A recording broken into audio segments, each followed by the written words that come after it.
Welcome. I would like to welcome you to episode 425 of the Unpopular Podcast. This is the man, the myth, the legend, Jalen Hunter.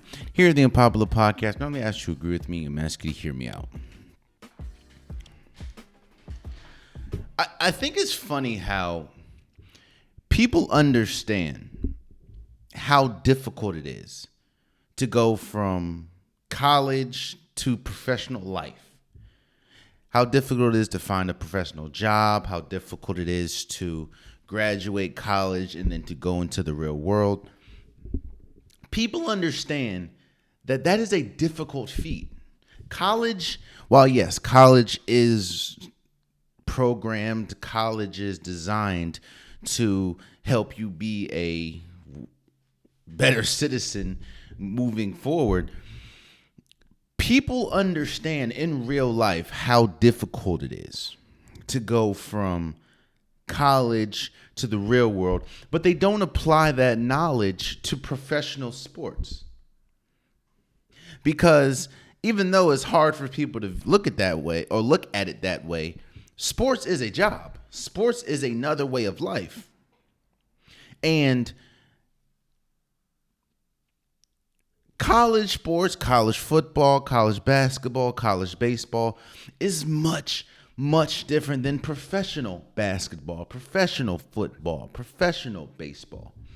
And I don't think we give the grace to people in trying to figure out how to navigate and how to adapt to another chapter in their life. So Caitlin Clark was obviously the big name in college. She was the most famous player in college basketball, both men and women's, period. And getting drafted to the Indiana Fever and just the buzz that it stirred. There were a sector of people that thought that she was just going to be the greatest thing cooking from day one in the WNBA. And I think we're 2-3 games in now, and she has struggled. I think she scored 20 the first game, but her points went down the second. She had 10 turnovers her first game. And now you're seeing a litany of people just killing her because of, not getting off to a good start and not obviously looking the same way she did in college. But again, it goes back to my original point. All through this podcast and ever since Caitlin Clark pretty much got on the scene, I was a very vocal advocate on Caitlin Clark is going to be really good in the WNBA. Let's not get it twisted. Caitlin Clark is going to be good. I did also preface it by saying probably just not right away.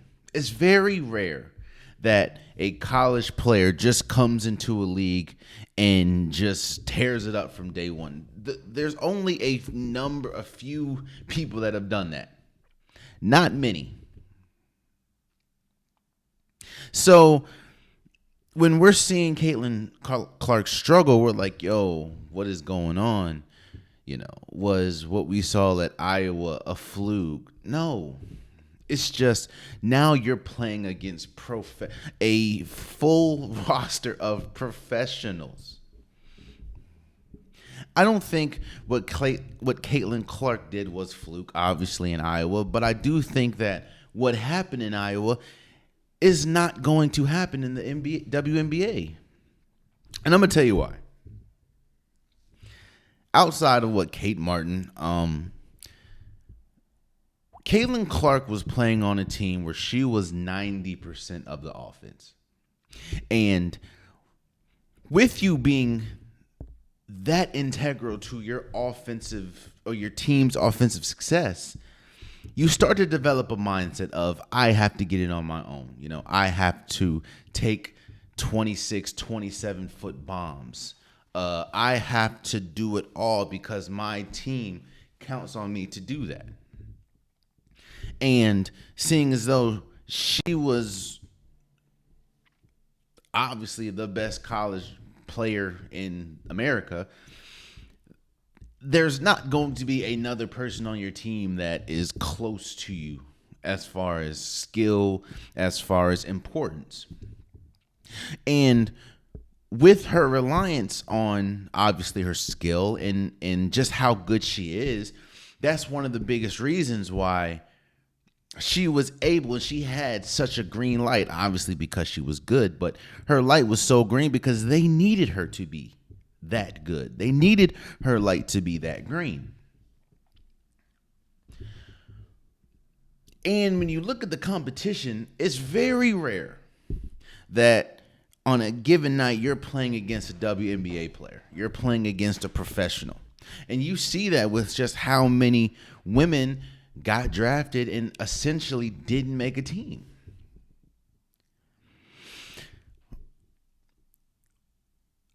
There's always an adjustment period because, again, I think people don't respect the fact of college is college. The professionals is the professionals. I'm going to talk about, you know what makes professional sports different from college? Outside of the athleticism, outside of just the sheer talent, professionals have mastered the little things.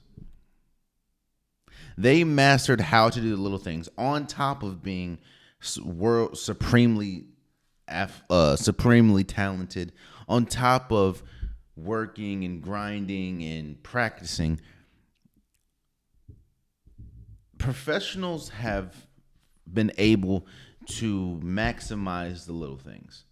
Well, when you have never had to do that, or when you don't know how to do that, it's going to take a while to develop. Again, it is very rare in any sport. Not everyone is going to be LeBron James. Not everyone is going to be Candace Parker and be great from day one. That doesn't mean Caitlin Clark is going to be bad. You know what I also realized? I also realized that a lot of people don't want to see someone that is supposed to be or touted as the next grade, or someone that is getting a lot of coverage. They don't want to see those people succeed.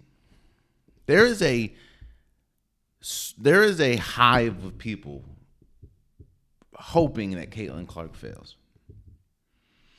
A lot of people think that she doesn't, the fanfare that she gets isn't deserved. Some people think that the media coverage that she gets isn't deserved. You can feel how you feel, but at the end of the day, the reality is Caitlin Clark is here to stay. And while she has come out the gate struggling, I don't think that you're also playing two of the toughest teams in the league. I mean, she started with the Connecticut Sun, which were in the semifinals last year. The next team they played were the New York Liberty, that were in the finals. That's a tough two. I think Caitlin, I am acknowledging that she has struggled mightily in the first two games, but I'm not sitting here saying that that's going to be who she is and all the hype was false or she isn't going to be good. I just think, just like it takes everyone time to adjust to life, I just think it's going to take time for her to adjust to the speed, the physicality, the intelligence of professional sports. Because just like in life, college is not like the real world. College is much different than the pros. Like, think about that. Think about the first two games that she played in a regular season was against DeWanna Bonner, who became 5th all time in scoring. So shouts out to her. Was Alyssa Thomas, who I think has like the most triple doubles in WNBA history, or up there. Then you had to go against Sabrina Nadescu, Breonna Stewart, and Jonquel Jones. And I don't know what you expect there. I think she's going to be fine. I think she's going to be okay. So she did. I know 10 turnovers is nasty, but again, this is also different from her. For her, this is the first time probably in her life that she's been on a team where she's not essentially the best player, like outright. She's not the best player from day one. She was by far the best player in Iowa. She's not the best player, not just on her team, but in the league. And I think that's going to take time for her to adjust. Take time to adjust. Again, the physicality is another thing that is just widely different. And I think she's going to be okay. I honestly do. Let's move forward. You know what's fascinating, man?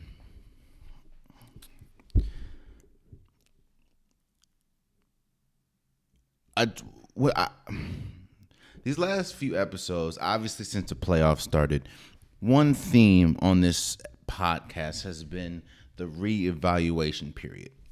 And that has been deemed the period after you lose in the play-in, the period that you lose after, or the period that you're in as a team after you lose a playoff series. Each team obviously has to go into a reevaluation period. And every single team, some have to reevaluate more than others, but that's usually how it goes. You lose a series either before, or you win a series before or sooner than you think, and it sends you into a reevaluation period. We talked about that with the Phoenix Suns and how they are in a tough spot. But speaking on the Phoenix Suns, what's fascinating to me is how many stories come out after a playoff series, especially talking about the team that lost said playoff series.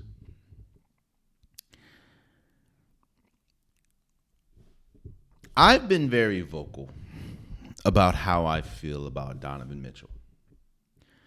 I've been very vocal about where I put Donovan Mitchell in this NBA greatness class. For people that don't know, or for new listeners, thank you for being here first and foremost. I think Donovan Mitchell is a great player. I think Donovan Mitchell is one of the best players, especially when we talk about scoring the ball in the NBA. What he's able to do at his height, at his size, and the heights that he's able to take the Cleveland Cavaliers and the Utah Jazz when he was on the team is nothing short of great. Especially when we saw at his height in the bubble and the scoring outputs that we saw, it wouldn't be smart to think that Donovan Mitchell is anything less than great.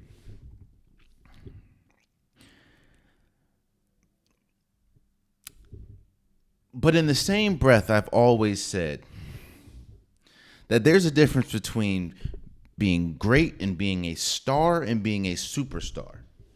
That conversation, what is a superstar, who is a superstar, that conversation has been at the front of the table majority of this playoffs, whether we talk about Donovan Mitchell, whether we talk about Jalen Brunson, whether we talk about someone like Jason Tatum, Shai Gilgeous-Alexander, Anthony Edwards. The superstar conversation has been rampant all playoffs, to say the least. Let's say that. And I've been very vocal over the years that we've seen the greatness from Donovan Mitchell and saying he is a star. Don't get it twisted. If Donovan Mitchell is your best player, you can make it to the playoffs. He can take your team to the playoffs. He can take your team to the second round. But the difference between a star and a superstar is when you have a superstar, in my opinion, there's a feeling of, oh, I have one of the best players in the NBA, and this player can take us to a championship. That's why I said there's not many superstars in the league. And honestly, if you look at the history of the league, there hasn't been many superstars in the history.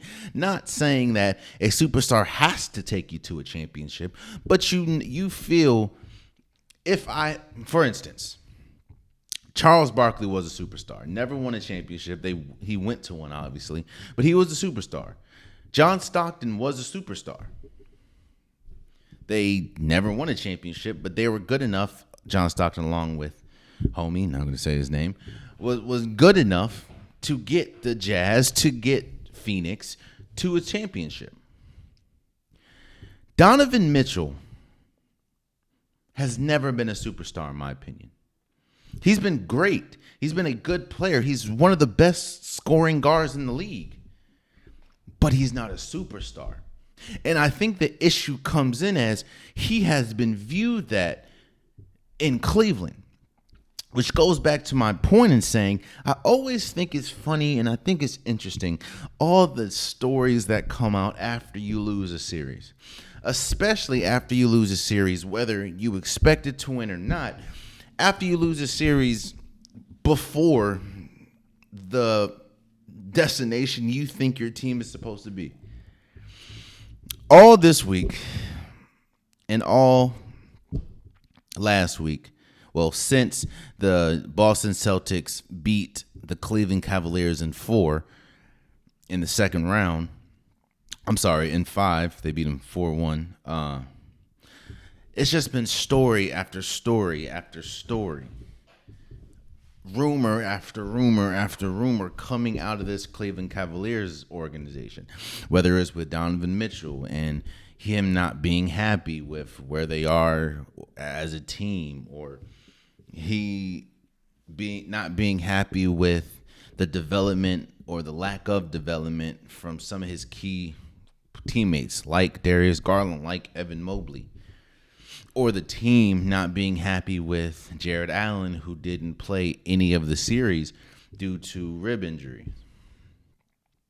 Or how JB Bickerstaff's job is quote-unquote in jeopardy because this team couldn't beat the number one team in the East in the second round. Or the fact that the team is upset with Donovan Mitchell because Donovan Mitchell didn't play the end of the series. He didn't play the last, 2 games due to injury. The thing about shaky foundations and the thing about when your team does not have solid foundations, when your team doesn't have a leader, when your team isn't really connected the way that a championship caliber team should be connected, you get stories like this. Which is why I think, if you want to PS it, which is why I think that the Suns have a lot of issues to address. Because not only right after did you fire a head coach, but all the stories that came out. And when you look at their future, it looks mighty bleak from... I'm not going to go on a tangent about the Suns. I talked about it ad nauseum last episode. But with all these stories, usually comes change. And it's been speculated all last season and this season that there has been a growing frustration with Donovan Mitchell and the Cleveland Cavaliers. Now, does this mean Donovan Mitchell is going to go? No. But I do think that it has been proven that there is a low ceiling on the backcourt of Donovan Mitchell and Darius Garland. This is the second straight playoffs that one player has gone off and the other player has struggled mightily. And the only good games that we saw from Darius Garland was the games where Donovan Mitchell didn't play. We're going to talk about Dallas series later, but what the Cleveland Cavaliers thought they were going to get out of Darius Garland and Donovan Mitchell, which on paper they should have gotten, is the same thing that Dallas is getting from Luka Doncic and Kyrie Irving. Now, yes, obviously Kyrie and Luka are in a different class than Donovan Mitchell and Darius Garland, but the Cavalier organization, the Cavaliers fans thought that they were going to get that. I mean, Donovan Mitchell was putting up 50-point games in the bubble. He has a 70-point game for this franchise.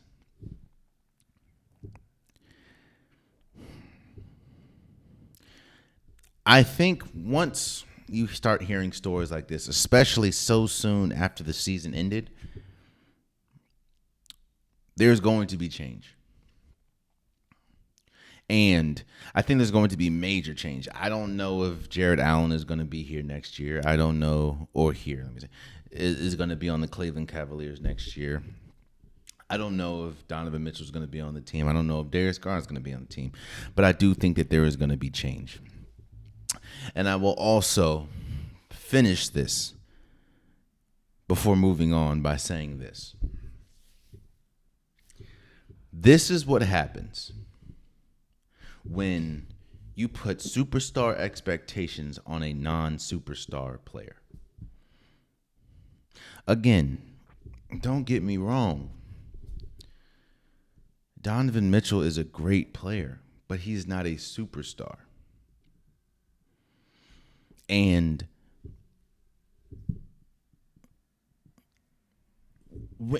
I think the second round is the heights that Donovan Mitchell could have taken you. Again, I don't know who the hell thought that the Cleveland Cavaliers were going to beat the Boston Celtics this year, but for the people that are disappointed, newsflash, it was never going to happen, brother or sister. Yeah, man, it's Cleveland is in a weird spot. Their team is structured and constructed like a team that is built to go far in playoffs. They have two bigs. Even though I am shocked that Jared Allen is like 6'9". He's listed as 6'9". I thought for sure that he was 7 feet tall. I was hella wrong. But yeah, man. I think if Donovan Mitchell is your second option, meaning he is the second best player, he is a player that isn't really looked at as the star of the team, I think you know what it is? Someone asked me this the other day, and this is a perfect example. Scoring-wise, obviously, he's much better. But I look at Donovan Mitchell the same way I look at Aaron Gordon. Aaron Gordon was the man in Orlando. Aaron Gordon was great. He was a scoring, he could score with the best of them. He was incredible. Obviously, a lot of people didn't give him credit for that because there wasn't much winning going along with what Aaron Gordon did. But again, when you look at the team that Aaron Gordon was on, Victor Oladipo was always hurt. It just wasn't. It wasn't built for success. What Aaron Gordon had going on in Orlando, but it was no question that he was the man in Orlando.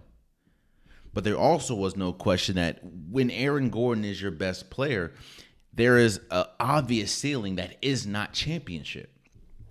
You go to Denver, not only is he not the second option, he's the third option, but he even said that he had to adapt. I'm not saying that he's the reason why Denver obviously won a championship last year, but what I am saying is they would not win a championship if it wasn't for him. And if he was their best player and not a Nikola Jokic, then Denver would not be a championship caliber team. I look at Donovan Mitchell the same way. If you put I'll say it like this. If Donovan Mitchell was your second option, if your best player was if your best player was, let's say, Joel Embiid, and that's no offense to Tyrese Maxey, but if your best player was Joel Embiid, I think that the ceiling would be much higher for the 76ers if Donovan Mitchell was your second option. Which I think that if Donovan Mitchell goes to a place like the Heat, their ceiling would be much higher because he's not the first option. The first option, obviously, is Jimmy Butler. He is a more hybrid version of Aaron Gordon, in my opinion. Aaron Gordon had an incredible career in Orlando, being the solo option. But we saw year after year after year that him being who he was in Orlando, being the number one option, wasn't getting Orlando nowhere close to a championship. Donovan Mitchell ain't been close to one. You put Aaron Gordon as the second, third option for the Denver Nuggets. Denver Nuggets, a lot of people, I don't know how the game is gonna go, but a lot of people have Denver going back to back. So Donovan Mitchell is not that. He's not a number one option, in my opinion, in your team as a championship team. And where the issue comes in is the Cleveland Cavaliers viewed him and paid him like he is that. And he also has kind of proven that he doesn't work. He doesn't work the best alongs. The thing, like I said before, the shocking thing to me, and I'll talk about this a little bit later, but it's shocking, let's say, that the pairing of Luka Doncic and Kyrie Irving has been so successful. And I'll elaborate later on, but it's not that shocking that two ball dominant players in Donovan Mitchell and Darius Garland have not succeeded. I'll just say that. So, I think you should expect a lot of change to come in Cleveland, because this is yet another year where the expectations that they put on themselves have not been reached. Because you have a player as your best player, and while you may look at him as a championship caliber player, history has shown that he is not. Even though he is great, he is not that. So we'll see.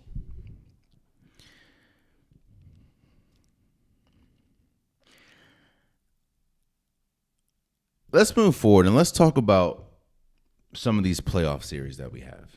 And obviously, I'm shooting this on a Friday afternoon, so I haven't seen the ending to the Pacers Knicks game. So I don't know what the outcome is. So I'm just going to talk about some things that I've seen so far. And let's start with that.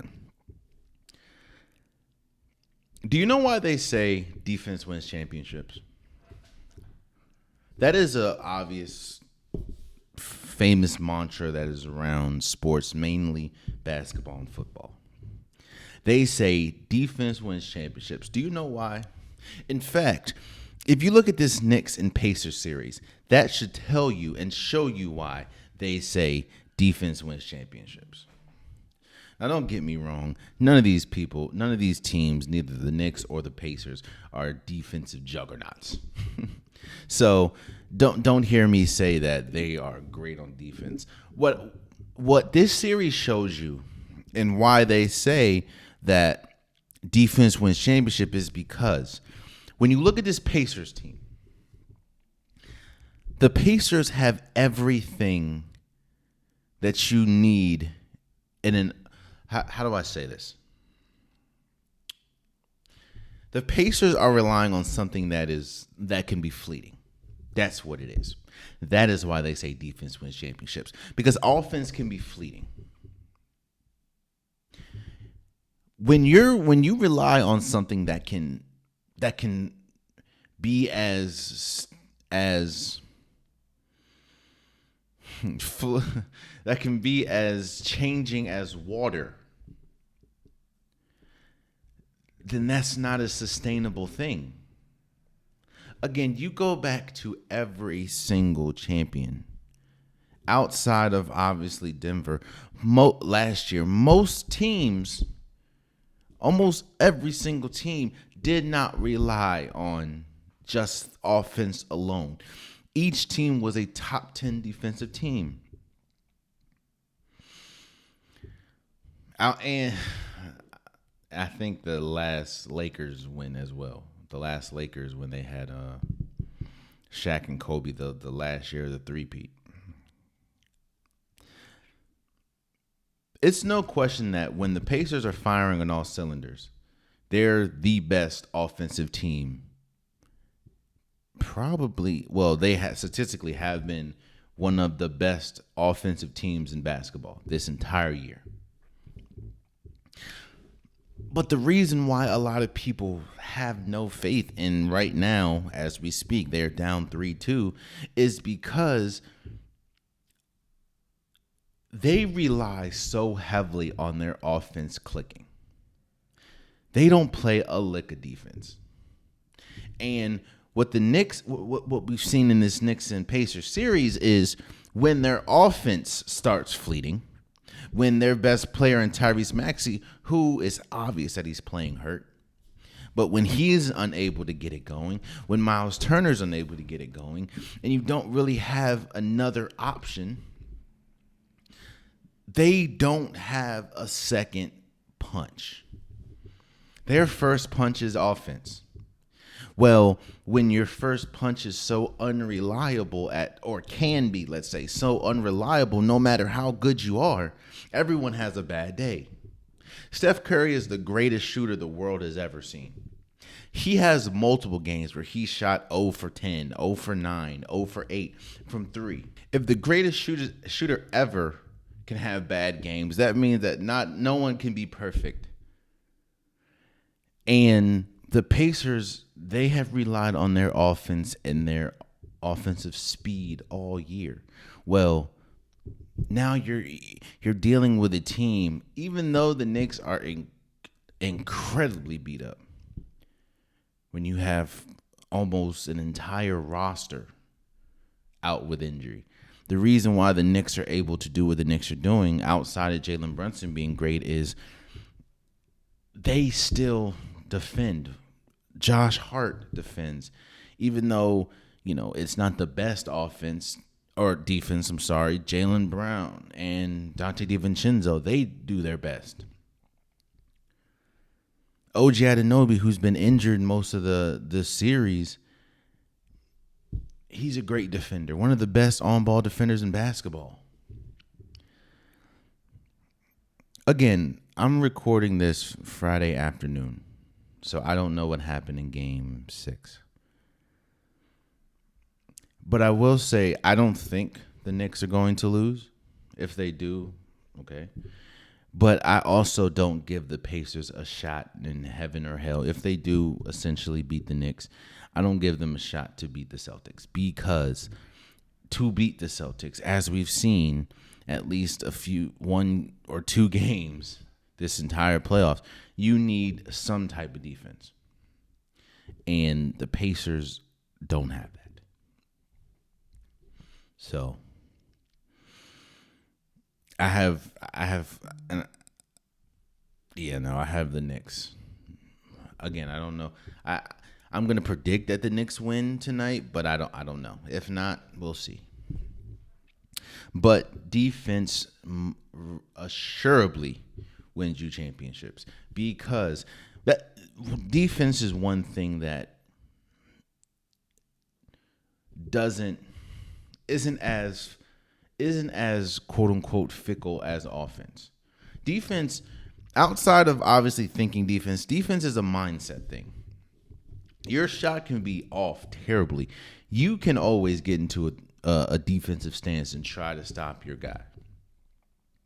You can always, a lot of people don't. Steph Curry is not the greatest. Again, we just talked about Steph Curry with the 3-point shooting. He's not the greatest defender, but the reason why he's one of the best team defenders, the reason why that 1 year he led the league in steals, I think, is because he is still capable of playing team defense when his shot is not working or just any time. It's a mindset thing. You can be a great defender. That's why we see a good handful of great defenders, but not great offensive weapons.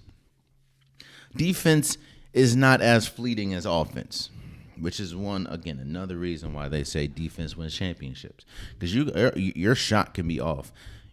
It's a want-to thing. It's an energy thing. It's a pride thing to want to play defense. So we'll see. We'll see what happens. Let's move forward to what has been the best series so far, and that is the Timberwolves and Nuggets.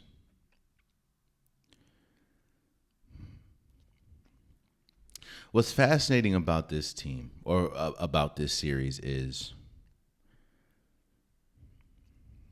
this series shows you that it is chess versus checker. I mean, that these series are chess games. And one move of a chess, people that play chess know, one move can either win you the whole game or lose you a whole game. When you're going, I talked about this with Caitlin Clark. The difference between NBA or the difference between professional and college is the little things. Yes, these are supremely talented players. Yes, these are supremely talented athletes. Yes, they're leaps and bounds better in that area from the rest of us. But if you're able to master the little things, it makes your team that much better. And that's what we've seen with this Denver Nuggets and Timberwolves series. The team that have done the little things have won each game. There's a reason why you see so many point swings with this series. Win by 20. You know, the Timberwolves win big both games, and then it just goes back and forth. I think that these teams, even though the swings are different, I think that these teams are evenly matched. I think that Denver obviously has the best player in Nikola Jokic, but I think that as a whole, as a team, both of these teams are evenly matched. I think the difference is the little things.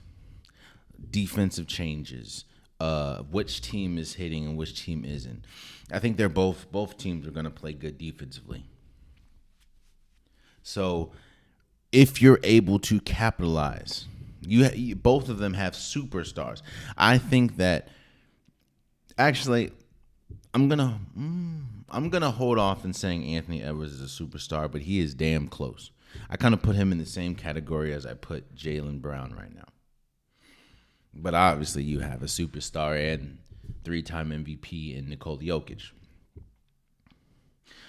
Where I kind of want to focus my talk on this is with the matchup of Rudy Gobert and Nikola Jokic. And how a 4-time now Defensive Player of the Year can just get torched the way that he's getting torched. I hope that this series shows you that there's a difference in how you can play defense and how you can affect the floor on a defensive front.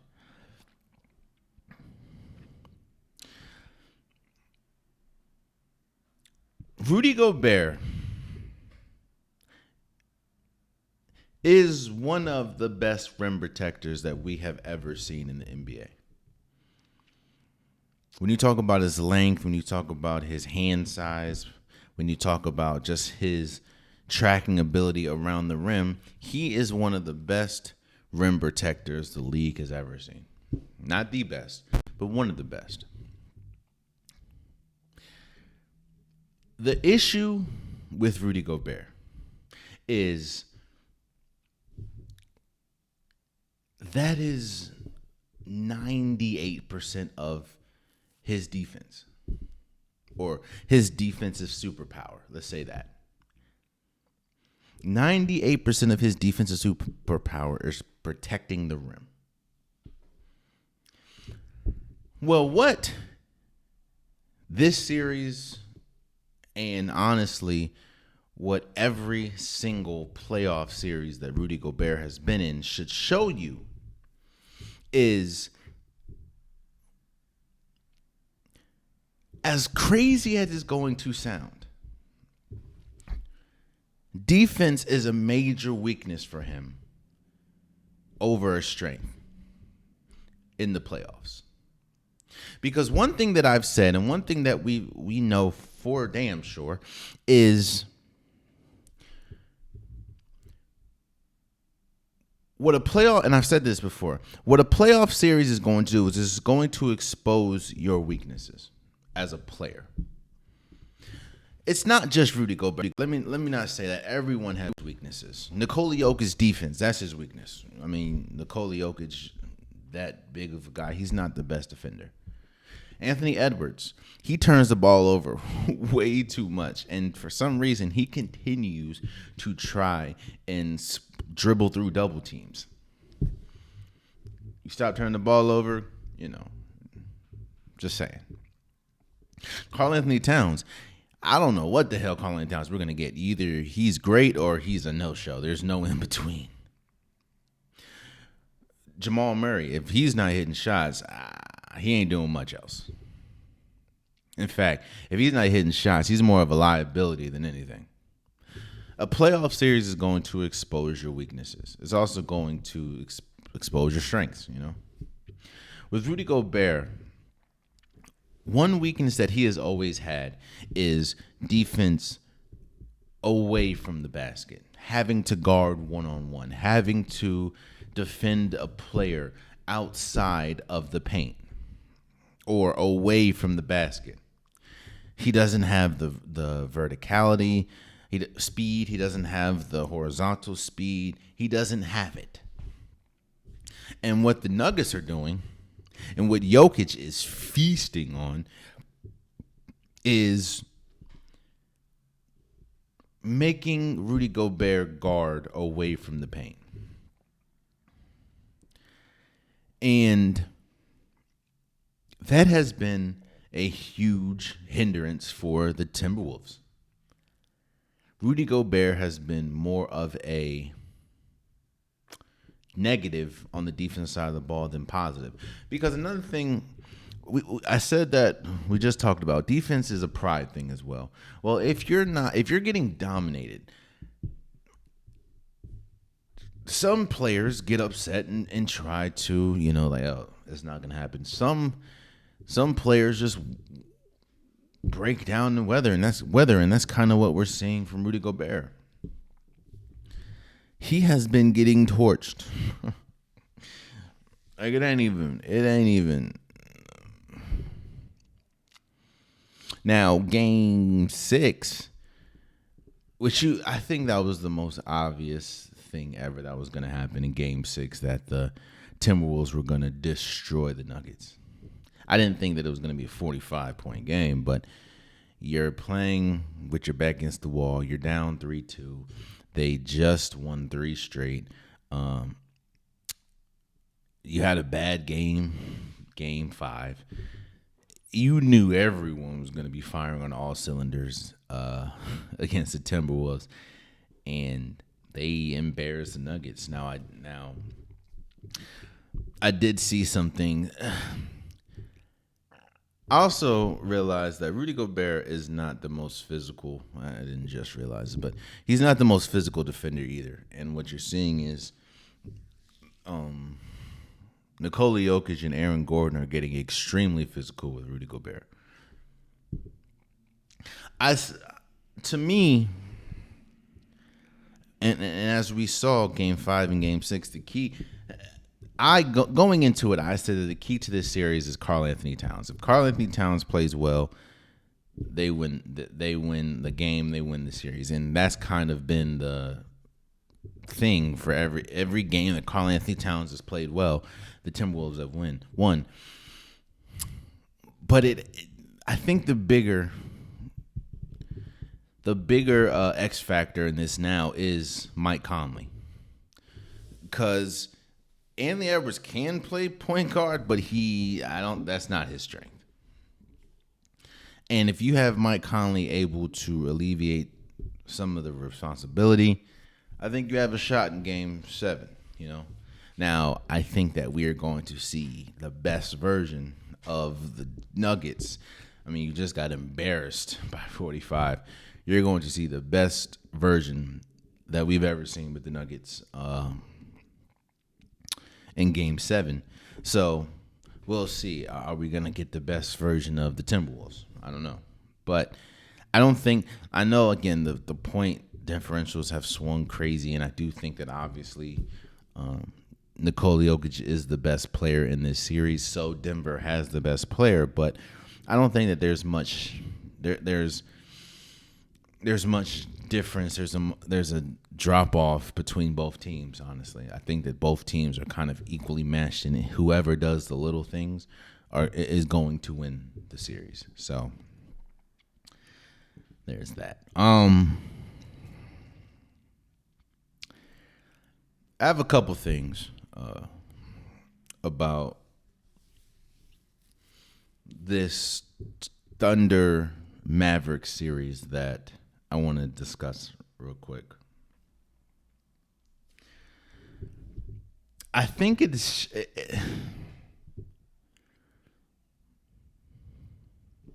when we talk about the reasons why I say, and the reasons why we've seen in history that younger teams don't really succeed in the playoffs, is because you have to, kind of going back to the overarching point of this series, or not series, of this episode, life is about development and discovery and adjustment.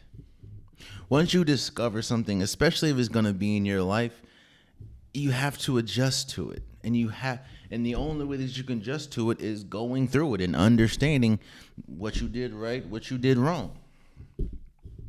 The playoffs is a much different animal than the regular season.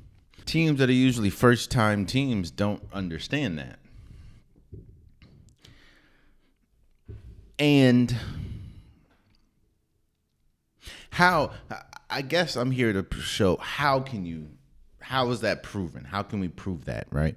Outside of, most of the teams that win championships are veteran-laden teams. This Thunder and Mavericks series is proving that point. When you look at the Thunder team, in fact, to look at the Thunder team, you have to discuss this Mavericks team and how they've been able to be successful. The reason why Luka, while he's still young, remember, Luka has been to a Western Conference Finals, so he understands the pressure. He understands what is acceptable, what's not acceptable. He knows. And Kyrie, he's won a championship. You're also led by a coach in Jason Kidd, who is a point guard coach, who was or Hall of Famer, been to the NBA final, won a championship.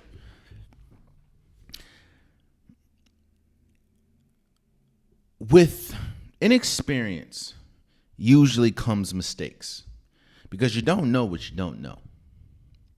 And it seems like, or when you look at this series, I credit the Mavericks because they don't make young mistakes. All the mistakes they make are, if they're not hitting shots, they're not hitting shots. They foul, but it's not repetitive fouling. It's just they foul on plays that are usually result in fouls.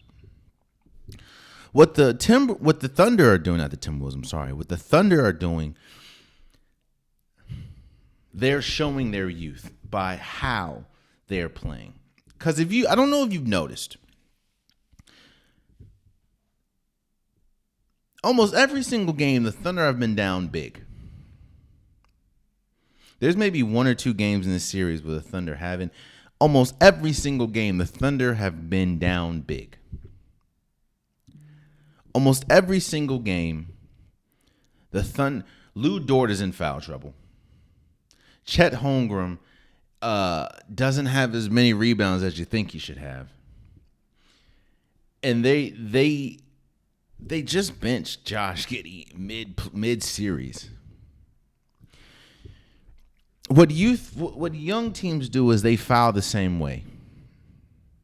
And if you look at a lot of these fouls, if you look at a lot of the Lou Dort fouls, if you look at a lot of, and I'm not just singling out Lou Dort, but if you look at a lot of these fouls, they foul the same way. They foul with, like, they'll play good defense until like 2 or 3 seconds left on the clock, then they'll foul. Like, all right. Or they'll foul trying to, I don't think, in fact, the way that I look at this is I think the Thunder are a better team. The Thunder, in my opinion, the way that they've played, even though they've been down big, most of these games have been close games at the end because the Thunder have fought back. To me, the Thunder are a better team. They just don't understand how to capitalize the moment. They don't understand how to, some of those fouls aren't needed, or they don't know how to play playoff basketball yet because they haven't done it, which is why I credit the leadership of Kyrie, the leadership of Luka, the leadership of this Dallas Mavericks team, because when you go team for team, Dallas, they have they have 2 of the 3 best players, and then the rest of Thunder. If you were doing a ranking, the top 5 players, number 1 would be Luka, probably Luka. Number 2 would be Shea. Number 3 would be Kyrie. Number 4 down, you can argue Jalen Williams. You can argue Chet Holmgren. You may get P.J. Washington might get in there. You know what I'm saying? But you're looking at a team, even some of the players that aren't the biggest name players, like a Derrick Jones, who has lengthy playoff experience, where we talk about his time in Miami. You're seeing a team that's understanding how to win because they've been there. And you're going against a team that may be better but doesn't understand how to win in these situations. And you're seeing with a lot of these fouls that they have. Most of the time, the Thunder are in foul trouble quick. And I credit Shai Gilgeous. Shai Gilgeous has been putting on a clinic, man. But it also goes back to the fact that there's not many players like Shai Gilgeous. That's why he was an MVP finalist. Not many players like him. So the maturity that you're seeing from him, you're not seeing from the rest of the team. Well, the rest of the team are playing like how they're supposed to be playing. Shai is the one that's just playing above and beyond. And I fear, I'm not going to say I fear, but I doubt that that's going to be enough. Like, you're going to need the team to grow up and quick, because at this point, you can't lose again. So, congratulations to the Mavericks, man, for just being the more mature team. And I'm not saying that, fights or anything, but one team, to me, the Thunder are a better team. OKC is the better team in this series, but they don't know how to win in a series like this. Another thing another sign of an immature team is they don't know how to adjust when another team is taking away their number one goal. It's taking away their haymaker. All year, the Thunder have been a great penetrating team, and then they'll kick out to wide open 3-point shooters. If you look at a lot of the Thunder games in the regular season, a lot of their 3-point shots are wide open. Well, what you're seeing is even if Shea even if Shea beats Luka, even if Shea beats Kyrie Irving, you're not seeing too many people collapse. You're seeing the biggest collapse, like you're seeing the big step up, like Derek Lively or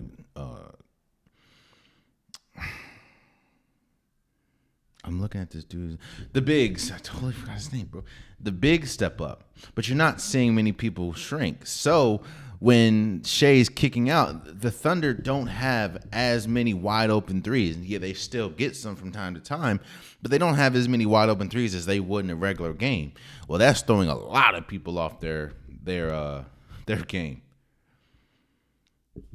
I'm not saying that they're so reliant on a three, but what I'm saying is you're seeing players have to do things that they're not used to. Like you're seeing players have to do outside of Shea have to incorporate floaters, and it's like, all right, you're just seeing this is what I was talking about, and this is what we saw game one. Even though they did win, this is what we saw game one of the Thunder Pelicans series. The difference was the Pelicans just aren't that good of a team. But when you're playing a team that's been here, when you're playing a team that's battle-tested, when you're playing a team that their best players have been there before, one of them won a championship, one of them has been to the Western Conference Finals, a lot of those mistakes that were able to fly against an 8th seed Pelicans are not flying with the Mavericks. And that's why you see, as we speak, Dallas is up 3-2. So it's been a very interesting playoffs, man, and I'm excited. I'm enjoying it. Let me say that. I'm enjoying it. I know there's been a bunch of blowouts, but I'm still enjoying the chess matches that go on with all of these series, and I'm extremely excited to see what the playoffs hold moving forward. So, yeah. Lastly, before we go, we have the unpopular topic of the day, and this is a very fun time for the NFL. You have schedule release, and you see a bunch of teams that are extremely creative with it. Obviously, probably the team that won this year as far as the schedule release creativity was the LA Chargers and how they incorporated the Sims. You see the Tennessee Titans, they do a really good job, and it's really funny. They'll go out and ask random pedestrians that probably don't know nothing about football and ask, like, who is this team? And then they'll just get it extremely wrong. But it's stuff like that are, that's fun. And it just creates buzz, and it creates a stir and excitement around the NFL. Obviously, again, they release a schedule. As we know, opening night, the Chiefs are playing the Ravens, and it's just a big moment. And it's the start of a new season as far as buzz and excitement for fans. Well, a huge topic that was kind of overlooked with this schedule release and everything, and because a lot of people saw it coming, was Jared Goff signing a 4-year, $212 million extension. I think making him the second highest paid quarterback in the league right now. I think Jared Goff is a perfect example of fit does matter. And I'm not saying that he didn't fit with LA, but what it is showing you is there's sometimes you can outgrow your current situation. Sometimes you just need to change your current situation. Sometimes your current situation has outgrown you. Nothing wrong with either scenario. It's just sometimes it's time to move on. One of the reasons why you really didn't hear much about this, and obviously it was talked about, but you didn't hear much about it, is because no one is saying, how the hell Jared Goff didn't deserve that. Jared Goff took a Lions team that has been devoid of success since, honestly, Barry Sanders. They took this team to the NFC Championship. and honestly should have won if it wasn't for a couple of mistakes. Jared Goff is the perfect quarterback for the Lions, and they know this obviously with the contract that they gave him. And I think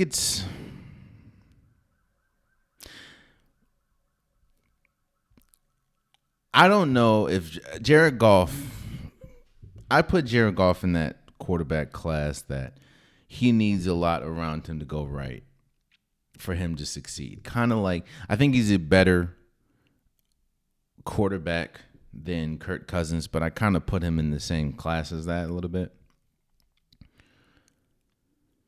But the Lions have high expectations this year. They have one of the easiest schedules, and they have one of the best teams in football. You saw this offseason, Amon-Ra St. Brown, their number one wide receiver, he got an extension, and now their quarterback got one of the highest extensions in NFL history. I think what people do, what people should stop doing, is when they see the contract, how do I say this? They're going to see Jared Goff have 212 and automatically attach. Yo, Jared Goff, can Jared Goff take you to a Super Bowl? Can Jared Goff do this? Can Jared Goff do that? Is Jared Goff the best is he a better quarterback than Patrick Mahomes? And he's getting paid more. Is he a better quarterback than whoa. What I think a lot of people gloss over is Jared Goff's importance to this Lions team.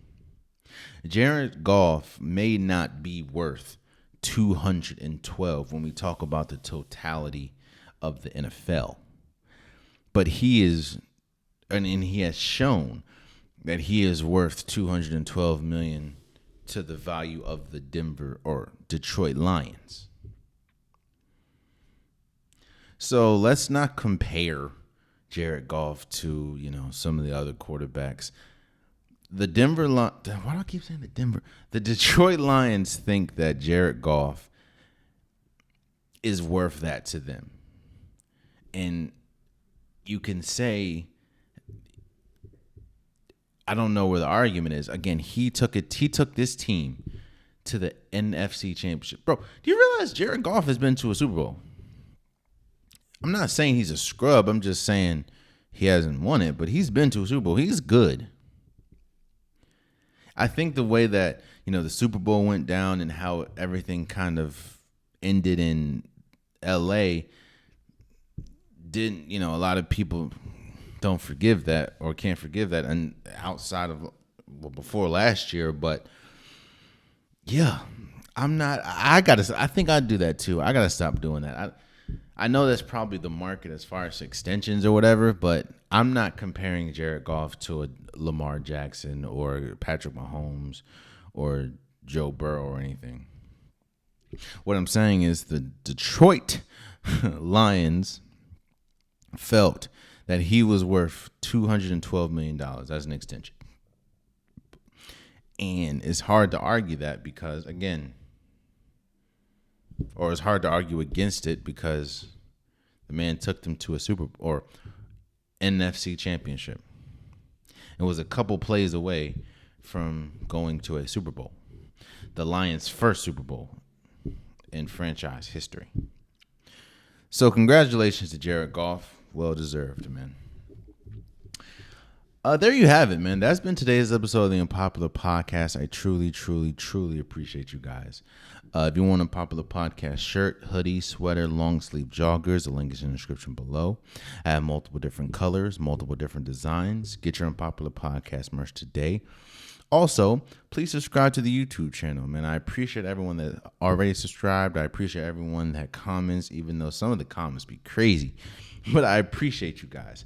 If you like what you see, if you like the content, if you're this far in the episode and you haven't subscribed, I don't know what to tell you, bro. But if you like the stuff that I put out. Tell a friend to tell a friend to tell a friend to subscribe. It definitely means a lot.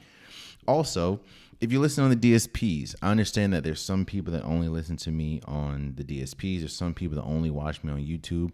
I appreciate everyone.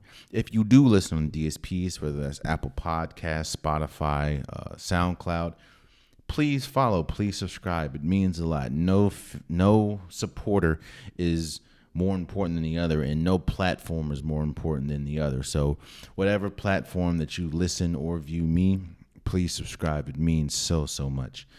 Also, please follow the socials. Follow Instagram. Follow TikTok. A lot of the reels that you see on YouTube, I have to cut them down to 1 minute. Well, a lot of them are 2.5 minutes. Some are 3. Some are longer. A lot of them are longer than a minute. If you want to go see the whole reel, if you want to, just debate with me, go back and forth, social media will probably be the place to do it. Again, whether that's TikTok, whether that's Instagram, I post pretty much daily there. So that would be the quickest way to get to me. And I don't mind debating. I don't mind going back and forth. It means that you care passionately about whatever topic is being discussed. So I appreciate everyone in that. I apologize for not putting out an episode on Wednesday. There was a lot of technical difficulties. On top of that, I had a lot of work stuff that I had to get done, and I just didn't have the time. So I apologize for not putting out an episode, but I am back, and I appreciate the people that asked. It means a lot. Until next time, much love.